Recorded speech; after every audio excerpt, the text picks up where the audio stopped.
বন্ধুরা, তোমাদের জন্য আবারও নিয়ে চলে আসলাম শিক্ষামন্ত্রী সমাচার। গত পর্বে দেখিয়েছিলাম শিক্ষামন্ত্রীর আবোল তাবোল কিছু বক্তব্য। এবার দেখো আরো কিছু। তোমরা কেমন আছো?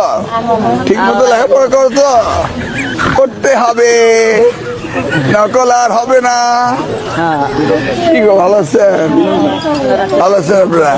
লিচুর বাগানে কে দিল পিহিতের বেড়া, লিচুর নামাজ রোজা হজ যাকাত করে বেহেশতে যাওয়া হবে নাকি? এই ভুয়া কথা শুনবেন না। দেখুন, উনি বাচ্চাদের ছোটবেলা থেকেই শিখাচ্ছেন কিভাবে নেতাদের চামচাগিরি করতে হবে। তোমার নাম কি?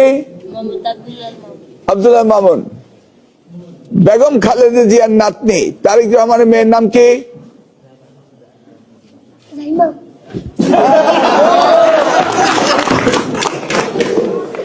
দেখলি, জায়মা রহমান।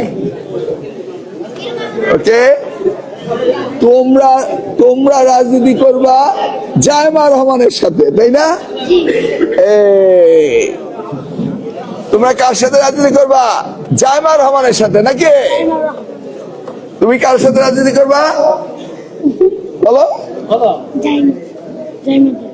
জায়মা রহমানের সাথে নাকি?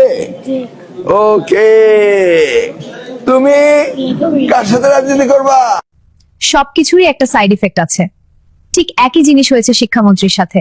এখন ফেসবুকে সবচেয়ে বেশি ট্রোলের শিকার হচ্ছেন তিনিই। তোমরা কেমন আছো? ঠিক মতো লেখাপড়া করো তো? করতে হবে, নকল আর হবে না। এই তোমরা কেমন আছো? পড়াশোনা ঠিক মতো করো তো? করতে হবে, নকল আর হবে না। আর শিক্ষামন্ত্রী মূর্খ বলে আপনারা কি মূর্খের মতো কথা বলবেন? আমরা হচ্ছে স্টুডেন্ট। শিক্ষামন্ত্রীর বলার উচিত ছিল যে তোমরা পড়ালেখা কেমন চলছে বা পড়ালেখা করে বড় হয়ে কি হতে চাও বা কি করবে।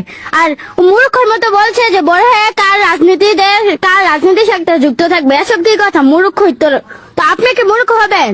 আন্টির পোলার বয়সটা শুনলেই আমার রাগ লাগে। কেমন কয়, এই তোমার পড়ালেখা করো তো?